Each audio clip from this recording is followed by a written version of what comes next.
Hey all! In this video, we are going to discuss about important clubs in English literature.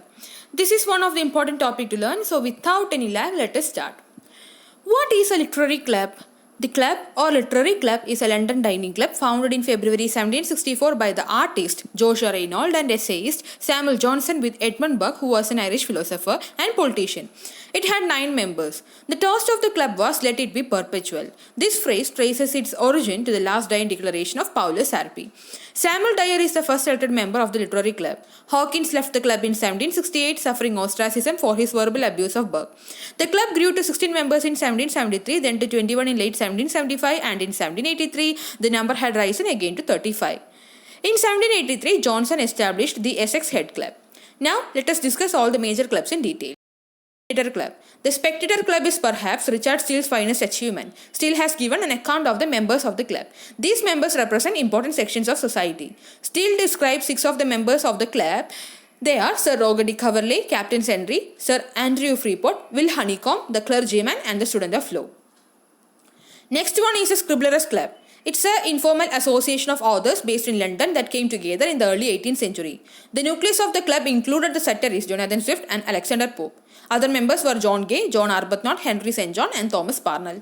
The time span of the club was from 1714 to 1745. It created the persona of Martinus Scriblerus.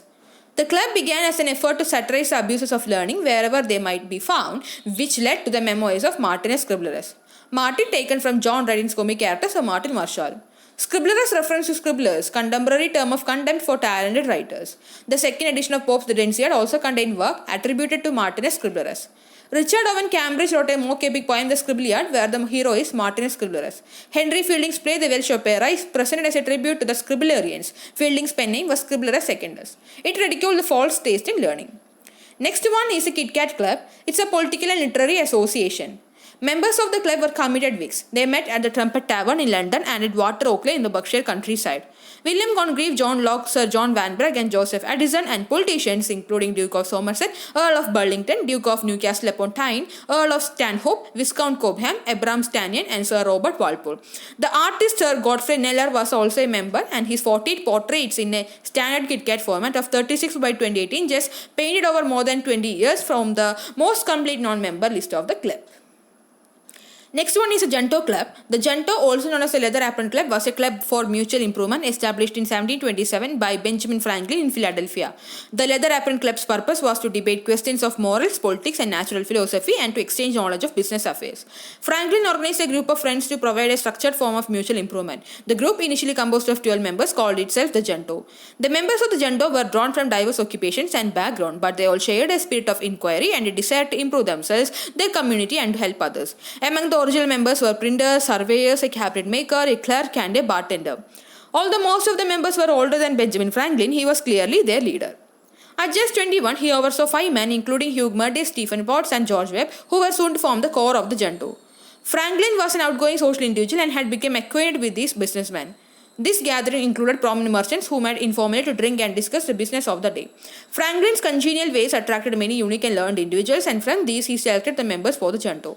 All members lived in Philadelphia and came from diverse areas of interest and business. Along with Meredith, Potts, and Webb, they included Joseph Braitnall, merchant and scrivener, who also loved poetry and natural history. Thomas Godfrey was a glazier, mathematician and inventor, and Nicholas Scull and William Parsons were both surveyors. Scull was also a bibliophile and Parsons a cobbler and astrologer. William Mogridge was a cabinet maker, William Colban a merchant's clerk, and Robert Grace a gentleman. Grace's wealth meant he did not have to work, but apparently he brought an intellectual element to the group and a fine library. The 12th member of the Junto remained a mystery until 2007 when Professor George Bourdieu of Penn State discovered a long forgotten account of the club's refreshments and verified that shoemaker John Jones Jr. was an original member. Jones was a Philadelphia Quaker, a neighbor of Franklin's, and later a founding member of the Library Company of Philadelphia. The club met Friday night, first in a tavern and later in a house, to discuss moral, political, and scientific topics of the day. The Junto's Friday evening meetings were organized around a series of questions that Franklin devised, covering a range of intellectual, personal, business, and community topics. These questions were used as a springboard for discussion and community action. In fact, through the Junto, Franklin promoted such concepts as volunteer firefighting club, improved security, and a public hospital. Next one is a dry club. One was an English group called the Dry Club, which had philosopher John Locke, William Popple, and Benjamin Furley among its members during the 1690s. It met one evening a week for 2 hours at a time and required that its members reply affirmatively to the following questions. Each member of the club would take turns proposing topics for discussion and moderating this discussion. The discussions were to be held in a spirit of open-minded tolerance. Next one is the Dilpical Club. The Dilpical Club was once a popular bohemian club in Chicago, Illinois between 1917 and 1935. The Dilpical was known as speakeasy, cabaret and theatre and was influential during the Chicago Renaissance as it allowed a forum for free thinkers. It was founded and owned by Wobbly John Jack Jones and was frequented by popular American authors, activists and speakers. During the early years of the Dilpical Club, Jones began the Dilpical Press, which produced material to promote the club. The press printed the Dilpical newsletter and the Creative World Bulletin along with Jones' book Tech Up. It also printed Arthur Desmond's Linespo, Ragnar Redbeard's Mighty's Ride, and works by Saul Omar and J. Edgar Miller. Much of the literature was crudely designed but easily produced. It contained humor and often typos. Admission to the club and refreshment sales helped it survive financially. Jones may have also printed counterfeit out-of-print books in order to make additional money. During the Great Depression, the Dilpical Club began to decline. Jack Sheridan, who had been attending the Dilpical Club since boyhood, tried to revive the club in 1944 in the Tucker Alley premises, but the building was condemned as unsafe. The Dilpical Club was almost hidden from the outside and was considered a hole in the wall in Tucker Alley. The entrance was marked by a danger sign which pointed to the orange main door, which was lit by a green light. On the door it read, "Step high, stoop low and leave your dignity outside." Once inside, another sign read, "Elevate your mind to a lower level of thinking before you enter the main part of the club." Immediately inside was a large main room with the stage. The room was decorated with brightly painted chairs and partially surrounded by counters where drinks and sandwiches were sold. The rest of the club was also decorated by its attendees and contained a tea room and art exhibitions. Altogether, the club had reported standing capacity for 700 people. Next one is a Rhymers Club. The Rhymers Club was a group of London-based male poets founded in 1890 by W.B. Yeats and Ernest Rice. Originally not much more than a dining club, it produced anthologies of poetry in 1892 and 1894. They met at the London pub A. Old Cheshire Cheese in Fleet Street and in the Domino Room of the Café Royal. It included Ernest Dowson, Lionel Johnson, Francis Thompson and many more. The group as a whole matched quite closely its retrospective idea of the tragic generation destined for failure and in many cases early death. Along with the social element of the Rhymers Club, they published 2 volumes of verse. The first, entitled The Book of the Rhymer Club, was published by Elkin Matthews in 1892. The second book of the Rhymers Club appeared 2 years later in 1894, published by the recently merged Elkin Matthews and John Lane group of young London-based writers who met informally from time to time to read their poems aloud to each other and to mull over the challenges facing poets and poetry. The club was founded in 1890 by W.B. Yeats together with T.W. Rolston and Ernest Rice, who was to become the editor of the Everyman's Library. Women were not invited or allowed. Then comes the Socrates School. Its notable members are philosopher Socrates, Aristophanes, Xenophon and Plato, who in turn taught Aristotle. Its time frame is approximately 400 years BC. Not at all a school with desk and a blackboard, this group was known for asking big questions about politics, human nature, life and reality and debating the answers in riveting discussions, many of which were captured on paper in texts like Plato's dialogue. Socrates devoted his life to teaching the youth of Athens, and together this group set the foundation for Western philosophy.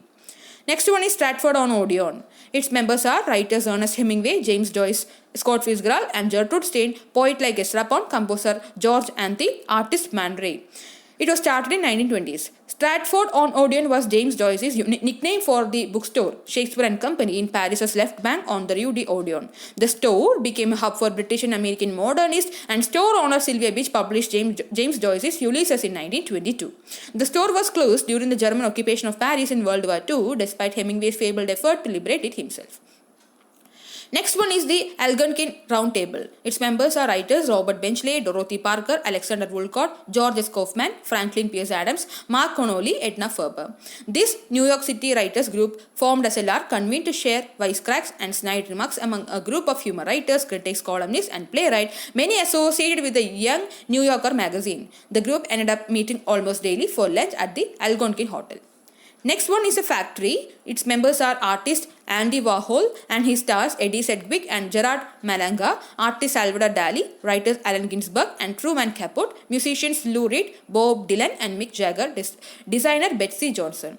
The factory was a name of Andy Warhol's 1960 studio in New York City. The aluminum foil covered space became a gathering spot for artists, filmmakers and musicians, many who were pioneering experimental art. The factory was also famous for wild parties and sexual exploration and for being the place where many of our modern ideas layers of fame were formed.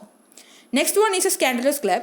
Through 1704 and 1705, Daniel Defoe maintained correspondence in print with readers via the Scandal Club, a subsection of and then supplement to the famous review. This feature began as an appendix, the Mercure Scandale, or advice from the Scandalous Club, and in its first incarnation was a forum for Defoe to critique his peers in the periodical trade. In the course of 1704, a shift occurred and the retitled Advice from the Scandal Club began to present letters and queries from readers on matters personal, political and whimsical. These were supposedly answered by a learned society, although Defoe's singular responsibility for the answers was only thinly veiled. The influx of reader letters outgrew the review in September of 1704, where the first of 5 monthly supplements was published as a supplementary journal to the Advice from the Scandal Club. The next year, Defoe experimented with another standalone iteration of the club with a bi-weekly little review printed from June to August 1705. So guys, hope you understood about these literary clubs well. So till we see in the next video, bye.